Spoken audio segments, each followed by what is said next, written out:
I hope everyone had a really good rest and feels refreshed and ready for our focus today on updates from your colleagues across Canada. So we're going to start out we're going to start out by just doing a little bit of starting to report back on what we were hearing coming out of yesterday as potential areas to consider for action. And then we are going to dive into a series of panels. And thanks to many of you who are in the room who worked on these presentations and or are co-presenting or presenting on them.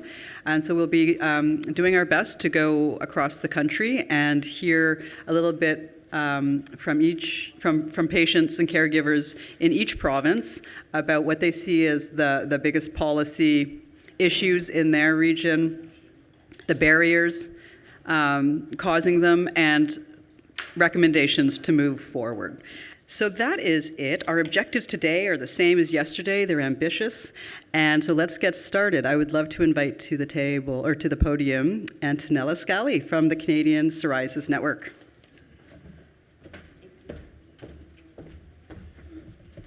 Good morning. So I'm just going to give a very, very high-level brief review of what we captured from yesterday's discussions, which were very lively, and thank you for everyone's participation, and it will be kind of the foundation of how we carry on our workshopping today.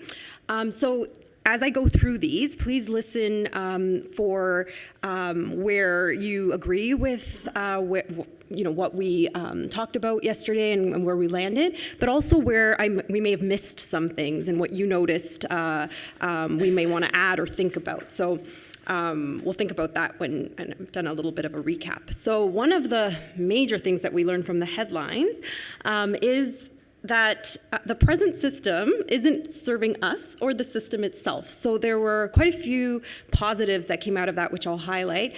But predominantly, there's still the message or the observation that there are still gaps. There are still duplications, overlaps that create unnecessary barriers to access. And it's not, and although there are some promising changes, what we see so far is there's not really an enhancement of sustainability or affordability for the system itself, let alone for patients. So although organizations may be doing the best that they can in their silos, the parts still aren't adding up.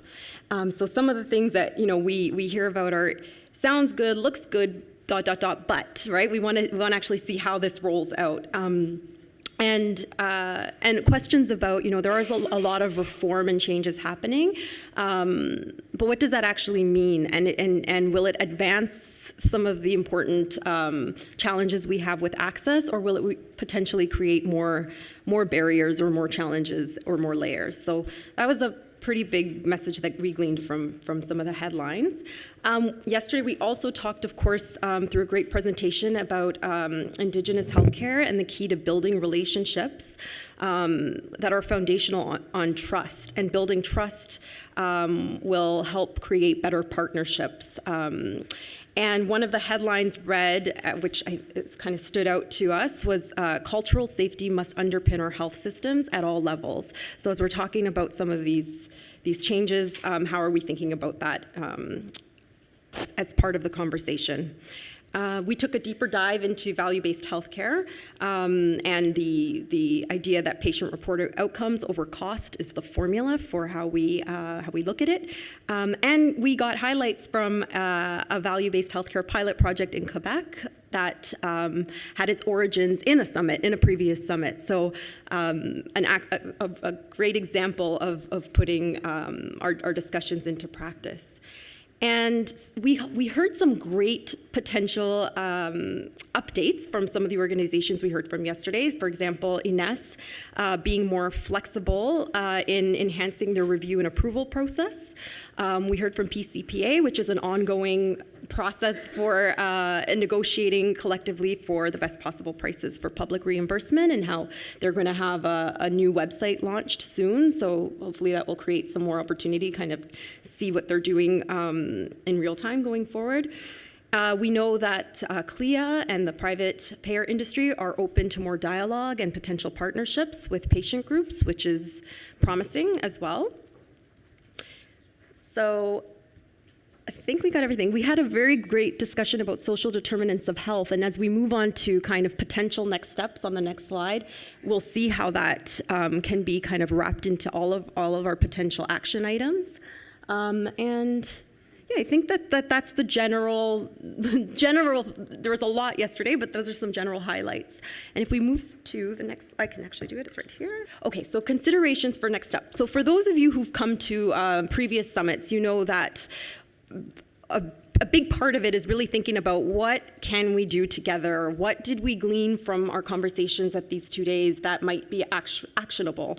Where is there interest in engaging together on some of these and some of what we discussed? So we pulled out some ideas again from the presentations earlier in the day, but also from our activities in the afternoon on proms. And so again, when I'm going through these, please think about if these resonate with you as well, or what's missing. Like, what else did you hear that stuck with you that we want to put on the board and we want to think about as a potential thing that we can do together with our partners and other stakeholders? So one big one was an interest in the concept of community health centers and how this might be something that can be expanded across Canada, and of course including social determinants of health experts in conceiving and potentially building on a project or an idea like this. We know that there are still although there's some exciting news on data in Canada, and I think there was a headline that, wow, data beyond belief. So there's a lot of interest and promise in what's happening already, but what we know is that there are still gaps. There are many sectors and jurisdictions still missing, and so to close, we were thinking about potentially a working group that can help enhance or see where we can help to potentially fill some gaps or think about the gaps. And then because of the interest with CLIA, we're thinking that some education on value-based healthcare with that sector, which is a huge part of what we were talking about, could be something that we consider doing together. And then a big one that came out yesterday is a review on proms. And that's, or a proms working group, where we review existing proms, including some of the major gaps we captured yesterday, creating a priority list for new proms, and advocating to get them as endpoints in clinical trials. And again, of course, we collectively acknowledge that there are some major gaps in social determinants of health, so that would be part of work that this working group could look at. So those are the highlights from potential next steps. I wanted to turn it to you and ask any thoughts, anything that we didn't capture here, or any responses to what we're proposing or thinking about so far. Here we go. So I'm so glad somebody was working last night. But yeah, so all of these work out really well for us as our needs go forward, what do patients want. But I'm really specifically, point number 4 is kind of, to me, the thing that really positively, absolutely needs to happen for any of those other things to happen. Because I think this group of people, with all of the representation we have with patient groups, could totally do a really good job, better, more so than the proms that we worked with yesterday. Because the one thing I think we all said was that we didn't see the patient's voice really in those proms that we looked at yesterday. And I think that we have an opportunity to really change that.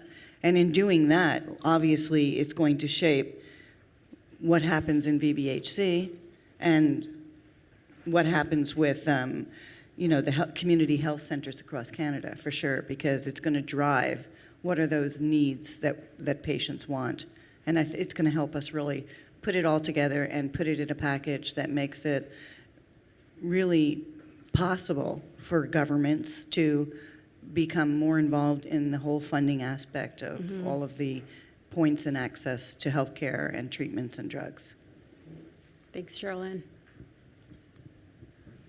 Yeah.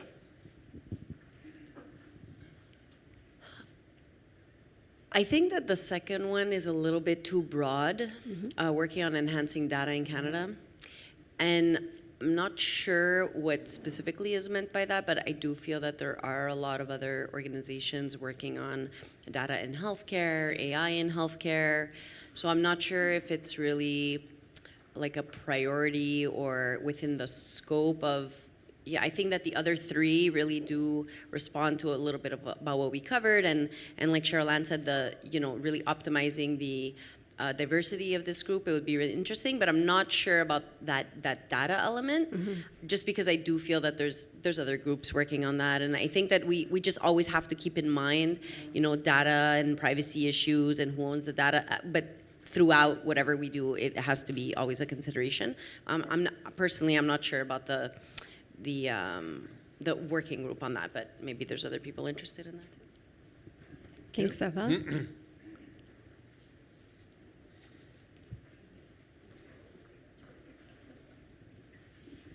I'm really interested in it because, for a few reasons. One is I entirely agree with Cheryl Ann that junk in, junk out. So we got to get the proms right, and then we've got to advocate for the data systems to be taking not junk in anymore, but good proms. So we do have to make that linkage that way, but there's another reason, which is, I don't know how many of you were on the webinar a couple of days ago on ReValue, which is I don't know what it is, but I don't. But it's a bunch of government people giving each other money to do research with each other, so which is what they always do.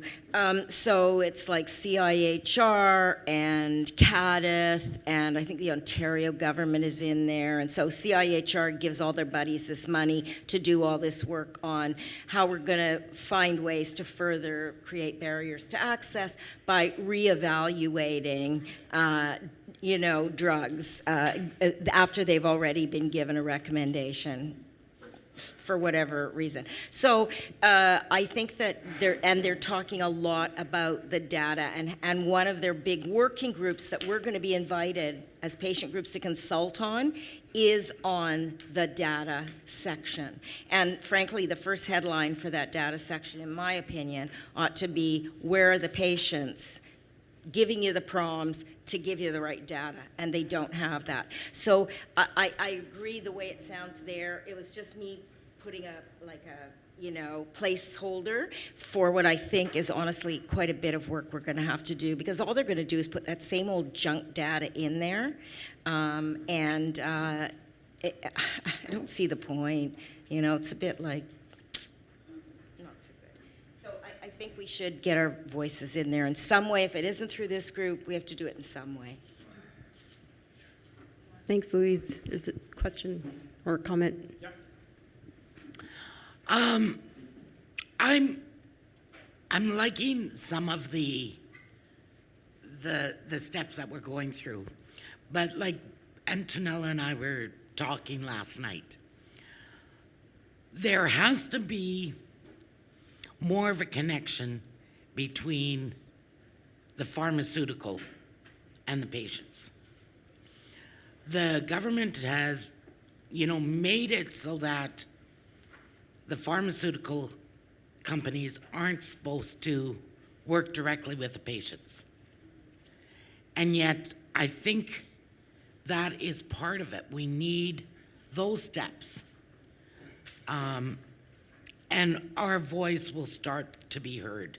But it's as if we're being silenced. Because we might find some information directly from the pharmaceutical that the government doesn't want us to necessarily have. And so that's part of the data that I think has to be included. Thanks, Margaret. Thank you. One of the things that I believe is that when you're trying to make change, you have to use data in order to make your changes, so good data. So I think that data is one of the pieces that will underpin and reinforce your recommendations. Just how you come across that data or what data you're looking for, I'm not sure, but I really know that data is really an important piece in making change. Good data. Thanks, Sharon. Thanks, Ron. Hi, Antonio. So on this issue of the data, one of the things that people may not be aware of is that there's a very sort of significant effort underway around what's called real-world evidence. So real-world evidence is about transforming the way that new technologies are assessed using the experience of the real world, what's happening in the real world, rather than relying specifically on clinical trials. So clinical trial data is excellent. It has important contributions to make to the evaluation, but it's limited because the patients don't represent, real people, really, because they're selected very specifically, and they're sort of constrained within a particular kind of framework. So the use of real-world evidence is becoming more and more accepted as part of the process, not just for new submissions and approvals to market, but also around health technology assessment. So all of these efforts are underway, and patients need to be part of the conversation, as Louise was inferring or referring to. So if you're going to make a contribution to that conversation, and I'm going to tell you it's a very significant effort across the system, you really need to be educated, first of all, and then contribute in the ways that are going to make the patient's perspective integral to that conversation. So I think it's really vital for you to be part of that process. Thanks, Jerry. Just to your point, Jerry, I'm always the cynic. So I wouldn't want to disappoint. I think half of the reason they're talking about suddenly, all of a sudden, all our trials are so uncertain that we didn't learn anything from them, and nobody should get these drugs until we've looked at them for 5 or 10 years in real-world evidence, and that's just a load of you-know-what. So I think to some degree, we shouldn't just drink the Kool-Aid on this real-world evidence stuff. If you don't want to accept a trial that's 2 years long, and you really want a 10-year trial before you're going to even look at something to reimburse it, just tell us, and then we'll know. So that's the first problem, because I keep hearing this, well, it's uncertain. Of course it is. It was only 2 years long. It's not going to tell you what's going to happen in 20 years unless you've got a crystal ball. I personally haven't got one. So, but I just think everything bad will happen, and usually I'm right, so maybe I do have a crystal ball. So I don't think we should just buy like that holus bolus. I do, of course, I've always agreed in post-approval surveillance of drugs, which is where this all started and is now turned into real-world evidence. But again, it's junk in, junk out. And this is what I'm worried about and why I agree that we very much need to be at the front. And the first step, I go back to PROMS. What real-world evidence are they collecting? The stuff that we saw on that wheel yesterday that we don't think is the outcome we're looking for anyhow. So I think the first step we have to say to them is, you're not collecting it's not the real world that you're collecting. You're collecting your real world, not our real world. So I think there's a lot of reasons why we have to be at that table right from day one. And I think most of you in this room got an email from me with the link to those documents, and I think we need to work together. And it doesn't have to be through this group, but it's a good chance to do it. We're together, and I'm happy to facilitate working groups, not personally, but I'll get facilitation for working groups on these things. I think we have to put our stake in the ground about all their baloney about uncertainty, and I think we have to put and I'm only saying baloney because it's early in the morning, and I think we have to put our stake in the ground about how we define real-world evidence, and we want to be the ones to determine it. Great. And we have another comment at the back. Yeah, I agree with many points being put out here, and I guess I just wanted to sort of share my thoughts on things. I think the biggest opportunity for patients is to, so I'm kind of hearing from Ava was saying, well, there's lots of initiatives to get patient data and health data out. And there are, and we don't want to think we can do a better job or conflict with those. We want to work in concert with them and add to them. But the opportunity is that what's happening with EMRs and electronic medical records and Canada Health Infoways initiatives and all of that data is that it's all clinical. It's all clinical hard outcomes. Our biggest value is saying, that's not necessarily what's of value to the patient. And let's complement that biometric data with something more important. And so, and that's what we can contribute and add to the discussion. And if we take that leadership role and the initiative, then right now it's sort of, it may come in the next decade or two from them, but they're not even there. So it's really a good timing to say, okay, I love that you want to start looking at our data, but let's make it better and more complete. And this is what we want, and this is what we feel we can add value.